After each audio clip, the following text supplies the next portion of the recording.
Hello everyone, welcome back to our channel Shiksha Pariksha. आज के इस वीडियो में हम डिस्कस करेंगे पॉलिटी से रिलेटेड एक इम्पॉर्टेंट चैप्टर जो कि संविधान का निर्माण है। और इससे पहले क्लास 1 और क्लास 2 को हम डिस्कस कर चुके हैं, जिसका आप डिस्क्रिप्शन बॉक्स से लिंक लेकर के जानकारी प्राप्त कर सकते हैं। तो देखिए, आइए हम जानते हैं आज का पहला टॉपिक जो है हमारा संविधान सभा की कुछ प्रमुख विशेषताएँ। ये हमारा क्या है, आज का टॉपिक है कि संविधान सभा की विशेषताओं के बारे में आज हम जानकारी प्राप्त करेंगे। तो जैसा कि हम लोग सभी जानते ही हैं कि संविधान का निर्माण संविधान सभा ने किया है और इनकी कुछ प्रमुख विशेषताएं हैं। तो देखिए, पहली विशेषता क्या है कि संविधान सभा ने भारत के लिए संविधान बनाया। नेक्स्ट, संविधान सभा ने 1947 से 1950 के दौरान कार्यपालिका तथा विधायिका का भी काम किया। ठीक है, संविधान सभा ने 1947 से 1950 तक के दौरान क्या किया, कार्यपालिका और विधायिका का काम किया।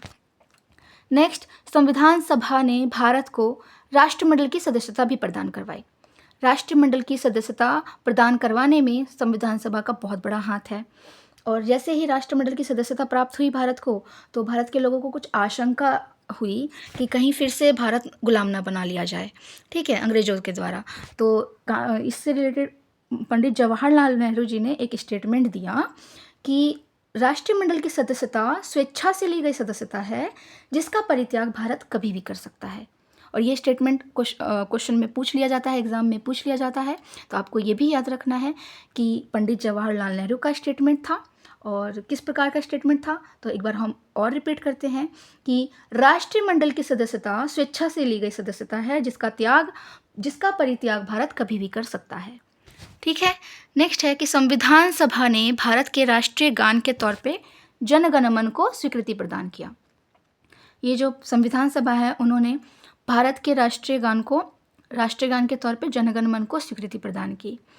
और इसी के साथ भारत के संविधान ने भारत के राष्ट्रीय गीत के तौर पे वंदे मातरम, जो कि बंकिम चंद्र चटर्जी की रचना आनंद मठ से ली गई है, वंदे मातरम राष्ट्रीय गीत के तौर पे स्वीकृति प्रदान की।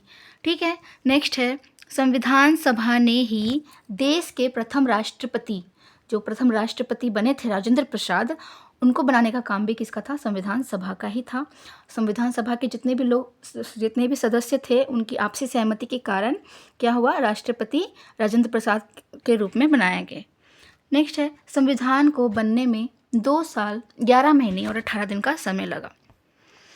26 नवंबर 1949 को संविधान बनकर तैयार हुआ और इस दिन को हम संविधान दिवस के रूप में मनाते हैं। ठीक है, संविधान में मूल रूप से 395 अनुच्छेद, 22 भाग और 8 अनुसूचियां हैं।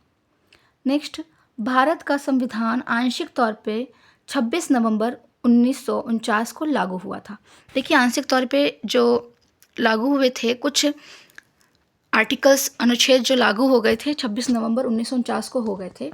तो वो कौन कौन से थे, तो अनुच्छेद 5, 6, 7, 8, 9, 60, 324, 366, 367, 379, 380, 388, 391, 392 एंड 393।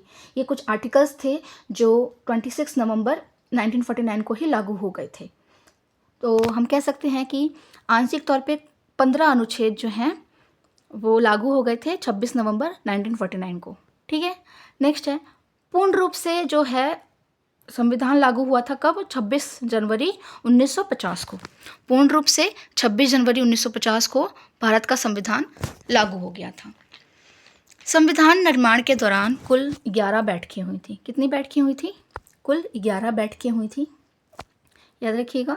नेक्स्ट है कि संविधान निर्माण में कुल 64 लाख रुपए खर्च हुए थे। 64 लाख रुपए का खर्च हुआ था संविधान निर्माण के दौरान। आगे है कि प्रारूप के ऊपर, देखिए प्रारूप के ऊपर 114 दिन बहस हुई थी। इंपॉर्टेंट है, क्वेश्चन पूछा गया है एक बार तो कि प्रारूप के ऊपर कितना बार बहस हुआ है, तो 114 दिन बहस हुई है। और इस क्रम में 3 वाचन हुए हैं। पहला वाचन 4 नवंबर 1948 से लेकर के 9 नवंबर 1948 तक हुआ है। दूसरा वाचन 15 नवंबर 1948 से 17 अक्टूबर 1949 तक हुआ है। और तीसरा वाचन 14 नवंबर 1949 से लेकर के 26 नवंबर 1949 तक हुआ है। आगे है कि संविधान का निर्माण मूल तौर पर अंग्रेजी भाषा में प्रेम बिहारी नारायण रायजादा ने लिखा था। देखिए जो संविधान का निर्माण हुआ था ना, वो अंग्रेजी भाषा में लिखा गया था। सबसे पहले जो लिखा गया था वो अंग्रेजी भाषा में लिखा गया था। और किन के द्वारा लिखा गया था? तो प्रेम बिहारी नारायण रायजादा के द्वारा लिखा गया था। लेकिन इसका आगे हिंदी संस्करण जो है किसने किया था? वसंत कृष्ण वेद ने किया था। वसंत कृष्ण वेद ने इसका हिंदी संस्करण किया था। संविधान सभा ने हाथी को प्रतीक चिन्ह के रूप में अपनाया। हाथी को क्या किया? प्रतीक चिन्ह के रूप में अपनाया। नेक्स्ट, संविधान सभा ने 1950 से 1952 तक अंतरिम संसद के तौर पर काम किया और अंततः 1952 को संविधान सभा का भंग कर दिया गया। ठीक है, संविधान सभा ने 1950 से 1952 तक अंतरिम संसद के तौर पे काम किया और 1952 में संविधान सभा भंग हो गया। तो इसी के साथ ये जो चैप्टर है हमारा चैप्टर 2 संविधान का निर्माण हम समाप्त करते हैं। बहुत सारे जो नोट्स हैं, इम्पॉर्टेंट क्वेश्चंस जो हैं हमने यहाँ पे डिस्कस कर लिए हैं और आगे की क्लास में हम डिस्कस करेंगे नेक्स्ट चैप्टर जो कि भारतीय संविधान की विशेषता। ठीक है, भारतीय संविधान की विशेषता उनके बारे में हम डिस्कस करेंगे नेक्स्ट क्लास में। Thank you.